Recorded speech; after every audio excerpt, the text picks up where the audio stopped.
Olá, irmãos e irmãs, graça e paz da parte de Jesus, o nosso Senhor.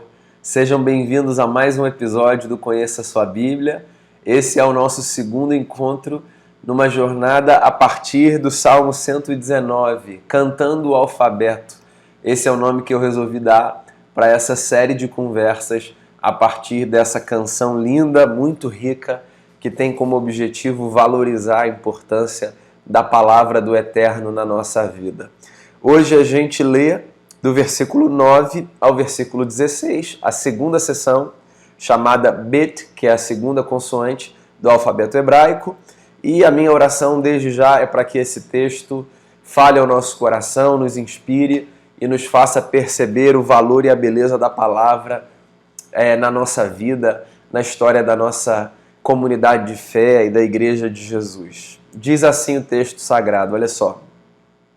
Como pode o jovem manter pura a sua conduta? Vivendo de acordo com a tua palavra. Eu te busco de todo o coração, não permitas que eu me desvie dos teus mandamentos. Guardei no coração a tua palavra para não pecar contra ti. Bendito sejas, Senhor. Ensina-me os teus decretos. Com os lábios repito todas as leis que promulgaste. Regozijo-me em seguir os teus testemunhos, como que se regozija com grandes riquezas. Meditarei nos teus preceitos e darei atenção às tuas veredas. Tenho prazer nos teus decretos. Não me esqueço da tua palavra.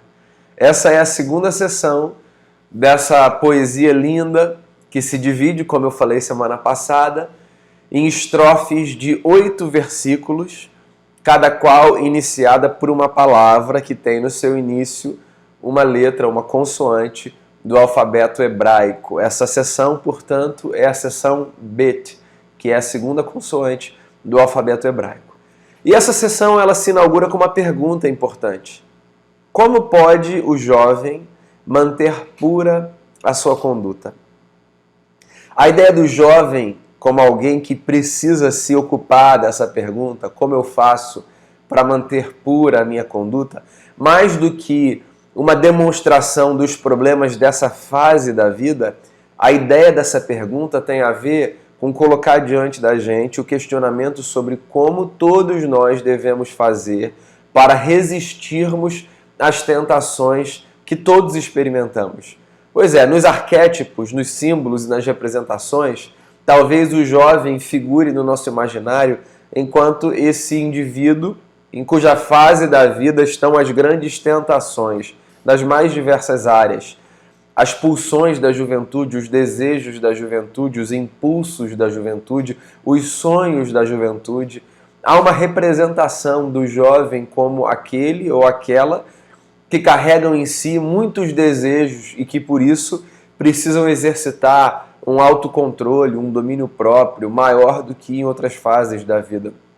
Isso tudo é uma caricatura representativa, porque a verdade é que, a despeito da fase da vida em que a gente se encontre, todos nós teremos diante de cada um diante de si a necessidade de respondermos essa pergunta.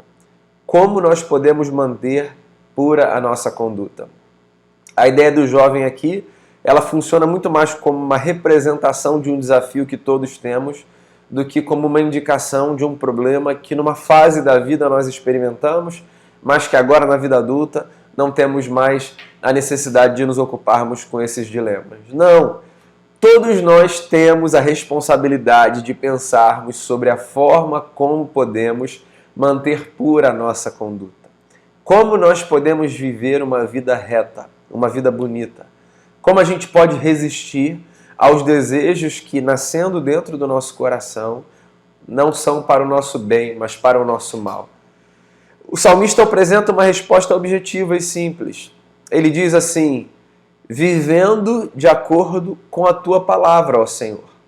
Assim, o jovem manterá pura a sua conduta. Disse semana passada, mencionei hoje aqui no começo da nossa conversa e quero repetir.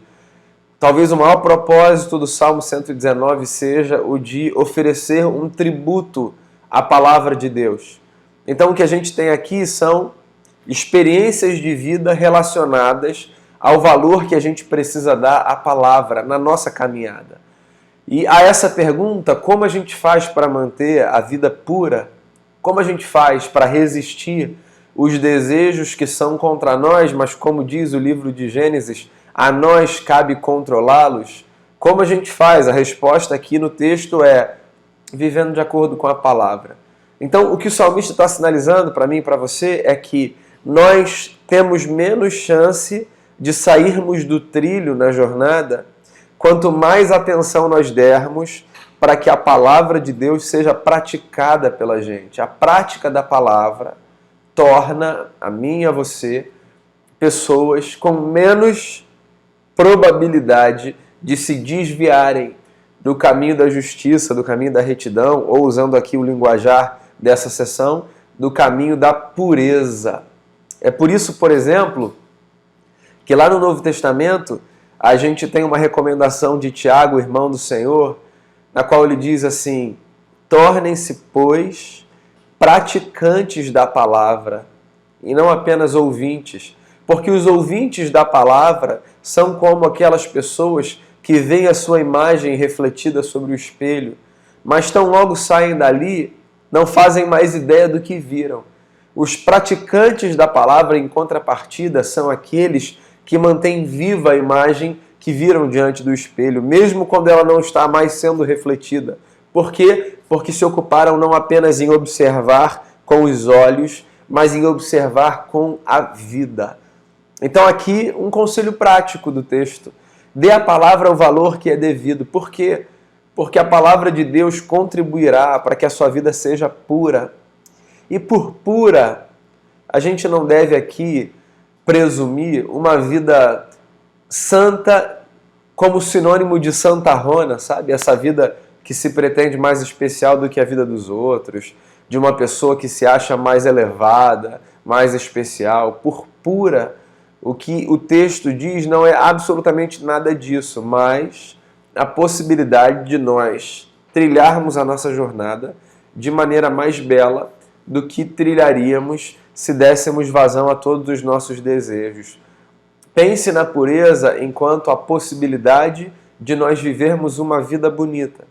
É disso que eu penso, é nisso que eu penso, na verdade, quando eu vejo a Bíblia falando disso, da importância de nós sermos santos, de vivermos uma vida pura, de sermos retos, de sermos limpos de coração.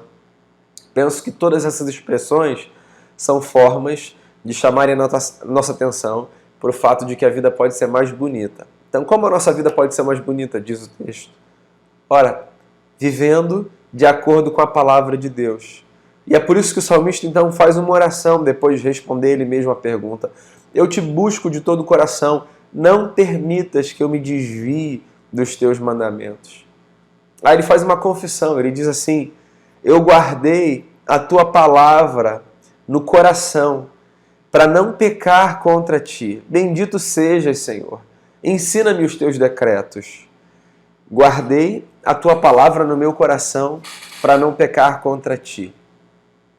Essa é uma frase linda que a gente canta, inclusive, em algumas das nossas canções. A tua palavra escondi, guardada no meu coração, para eu não pecar contra ti, Senhor. A tua palavra escondi. A gente canta essa música de vez em quando aqui. Agora, você sabe que a ideia que a gente carrega no nosso tempo moderno, de coração, faz com que a gente esvazie um pouco a força dessa palavra sempre que ela aparece na literatura hebraica, no Antigo Testamento. Por quê? Porque para a mentalidade hebraica, coração não era apenas o órgão vital que a gente tem do lado de dentro, nem apenas esse lugar dos nossos afetos e dos nossos sentimentos. Coração, para a mentalidade hebraica, era o cerne da vida.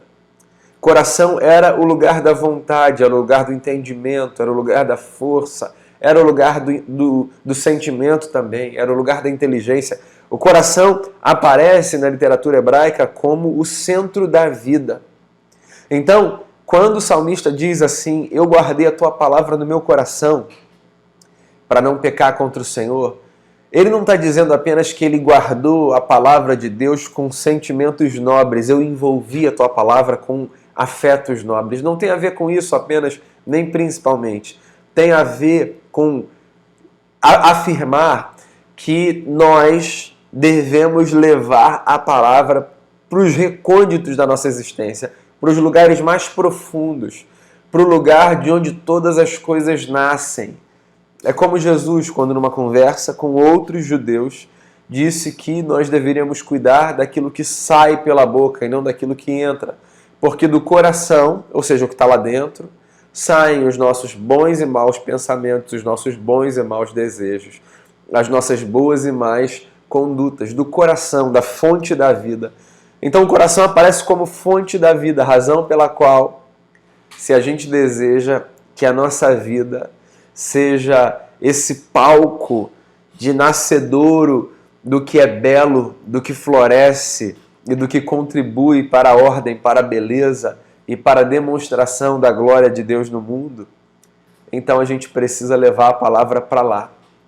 Tirar a palavra da superfície dos nossos lábios, tirar a palavra apenas da memória da nossa inteligência, tirar a palavra apenas das frases prontas que podem ser citadas sem que haja nenhuma conexão com a vida e levar a palavra para a profundidade do nosso ser. Guardei a tua palavra no meu coração, porque aquilo que a gente guarda no coração, quando regado no solo da nossa existência, floresce. De modo que se o que eu guardo é a antítese da palavra, o que florescerá será a antítese dos frutos da palavra. Agora, se por outro lado o que eu guardo no coração é a palavra, então o que florescerá são os frutos da palavra. Guardo a tua palavra no meu coração, para não pecar contra ti. Bendito sejas, Senhor, ensina-me os teus decretos. Com os lábios repito todas as leis que promulgaste. É interessante porque eu acabei de dizer que é mais importante a gente guardar lá dentro do que na superficialidade dos lábios. E é mesmo, mas isso não significa que a gente não deve ter a palavra nos lábios. A gente deve ter para que a gente diga a gente mesmo, para que a gente diga diante do espelho aquilo que a gente precisa ouvir. A memória nos salva muitas vezes. A memória nos possibilita acessar aquilo que às vezes guardado lá dentro não está no campo da nossa consciência. Quando a gente fala alguma coisa, a gente se lembra daquilo que a gente fala. Razão pela qual é muito importante a gente proclamar com os lábios. Proclamar a palavra com os lábios também nos possibilita testemunhar a outros e outras que não conhecem a palavra por alguma razão ou que se afastaram dela. Então é importante também que a gente diga, mas é sempre importante que a gente diga como consequência daquilo que a gente vive, porque as nossas palavras sozinhas, elas se perdem no vento. Mas se sustentadas com raízes profundas no solo da nossa existência, elas possibilitam que muitas outras pessoas se beneficiem daquilo que elas veem sair dos nossos lábios, não apenas como discurso bonito, mas vazio, mas ao invés disso, como verdade encarnada, como vida que pode ser experimentada e provada por aqueles que desfrutam da graça de Deus que se manifesta através de nós. Então ele avança e diz, com os lábios eu repito todas as leis que promulgaste. Inclusive, olha só que frase bacana, eu me regozijo em seguir os teus testemunhos e faço isso como aquele que se regozija com grandes riquezas. Olha só que bacana a comparação que ele faz. Ele diz assim, há quem se alegre com as grandes riquezas, há quem celebre o acúmulo, aquilo que os bens nos proporcionam, o que o dinheiro pode comprar, há quem encha o peito de alegria, a boca de riso, quando vê o produto da terra, o acúmulo daquilo que vem como resultado do seu trabalho. E é evidente que nós podemos nos alegrar com aquilo que os nossos recursos nos possibilitam. Mas o que o salmista está dizendo é que da mesma forma que existem pessoas que percebem a alegria como aquilo que resulta do desfrute das riquezas, ele, o salmista, percebe a alegria como resultado de uma vida que pratica a palavra de Deus. Sim, existe uma alegria na vida que é própria da prática da palavra. A gente falou sobre isso na semana passada. Existe uma felicidade que é própria dos filhos e das filhas de Deus, dessa gente que anda nos caminhos do Senhor e que se propõe a viver os seus decretos e a sua verdade. Por isso que ele então diz, regozijo-me em seguir os teus testemunhos, como aquele que se regozija com grandes riquezas. Então ele termina dizendo assim: meditarei nos teus preceitos e darei atenção às tuas veredas. Eu tenho prazer nos teus decretos. Eu não me esqueço da tua palavra. Eu medito e eu tenho prazer. São dois atos que, pelo menos segundo eu vejo, funcionam como causa e efeito na nossa relação com a palavra. Quanto mais a gente medita nela, mais a gente descobre a fonte de prazer e de satisfação que ela é na nossa vida. Meditar na palavra nos faz descobrir um prazer que coisa alguma nesse mundo é capaz de nos proporcionar. Essa é, então, a segunda sessão do Salmo 119, a segunda estrofe dessa canção. E o que ela nos ensina, então? Bem, ela nos ensina que nós podemos manter pura a nossa conduta, vivendo de acordo com a palavra. Sempre que você se perceber tentado ou tentada pelo que for, lembre-se que a vida na palavra, a prática dos princípios eternos da palavra, pode afastar você das ciladas, dos engodos, das armadilhas desse mundo. Então traga a palavra para perto, pratique-a, cultive-a no seu coração. Por quê? Porque viver de acordo com a palavra protegerá você de armadilhas externas e de armadilhas internas. Leve a palavra para o coração, tire-a da superfície dos lábios, tire-a da superficialidade da mente que só memoriza e decora e recita, como se isso representasse muita coisa. Leve a palavra para a profundidade do ser e peça ao Senhor: ensina-me, Senhor, os teus decretos, para que eu repita com os lábios. Olhe para essa sessão e lembre-se que, se por um lado existem alegrias que são próprias daquilo que as riquezas desse mundo podem nos proporcionar, existem outras, em contrapartida, que nós desfrutamos como resultado de percebermos que a palavra de Deus é um tesouro incomparável. Sim, aqui nós temos um tesouro que enriquece a nossa vida de sabedoria, de saúde, de paz, de tranquilidade, de fé, de confiança. Não busque apenas as riquezas que esse mundo pode te oferecer, mas seja alguém rico da graça e das virtudes que advêm de uma vida vivida diante da palavra de Deus.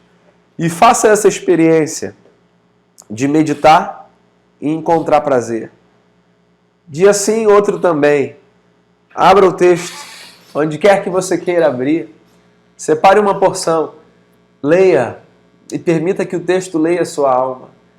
E eu tenho certeza que, sob condução do Espírito de Deus, você vai encontrar um prazer que nada nesse mundo jamais será capaz de te proporcionar. Bem, essa é a segunda sessão da nossa canção, o Salmo 119, Cantando o Alfabeto.